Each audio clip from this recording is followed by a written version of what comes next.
আসসালামু আলাইকুম। আশা করি সকলেই ভালো আছেন। আজকে আমরা জানব যে ফ্রিল্যান্সিং কি? ফ্রিল্যান্সিং অর্থ হচ্ছে মুক্ত পেশা। আপনি কোনো প্রতিষ্ঠানের বা কারো কর্মচারী না হয়েই কাজ করতে পারবেন। যার জন্য আপনার একটা স্কিল প্রয়োজন হবে। আপনাকে স্কিলে ডেভেলপ করতে হবে। আপনার যদি একটি স্কিল থাকে তাহলে আপনি করতে পারবেন। আপনি ক্লায়েন্ট খুঁজবেন। ক্লায়েন্ট খুঁজে আপনার দক্ষতা অনুযায়ী যে বিষয়ের উপর আপনার স্কিল থাকবে, ওই বিষয়ের উপরে আপনি ক্লায়েন্ট খুঁজে ক্লায়েন্টের কাজ পেবেন আর ক্লায়েন্ট আপনাকে পেমেন্ট করবে।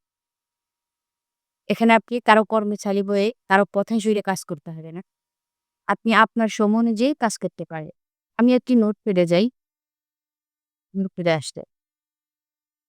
এখান থেকে যদি আমি আপনাদেরকে দেখাই,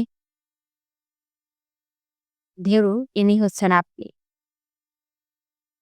ইনি হচ্ছেন আপনি। আপনার একটা স্কিল আছে। আপনি একটা কাজ কিনে তো অবশ্যই আপনি একটা স্কিল থাকতে হবে, তাই না? তো ইনি হচ্ছে আপনার ক্লায়েন্ট। আপনি এই ক্লায়েন্টকে খুঁজে বের করতে হবে। আপনি ধরেন অনেকগুলা ক্লায়েন্ট বের করলেন, তার কাছ থেকে একজন ক্লায়েন্ট আপনাকে কাজ দিয়ে গেল। ইনি হচ্ছেন ক্লায়েন্ট, ইনি হচ্ছেন ইনি হচ্ছেন আপনি। তা আপনি এই ক্লায়েন্টকে খুঁজে বের করলেন। এখন এই ক্লায়েন্টের সাথে কথা বলে উনি আপনাকে কাজ দিলেন। কাজ দেওয়ার পর আপনি উনার কাজটা করে দিয়ে জমা দিলেন। এটাই হচ্ছে ফ্রিল্যান্সিং। এখানে আপনি কারো কর্মচারী হয়ে কাজ করতে হবে।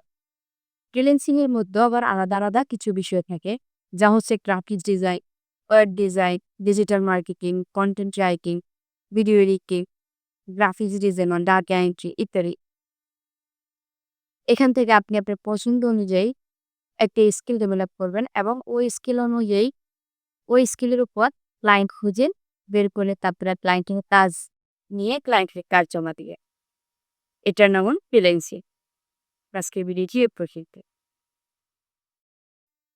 চ্যানেলটিকে সাবস্ক্রাইব করে বেল আইকন অলে ক্লিক করে অবশ্যই পাশে থাকবেন, তাহলে ভিডিও আপলোড করার সাথে সাথেই পেয়ে যাবে। আজকে এই পর্যন্ত, ধন্যবাদ।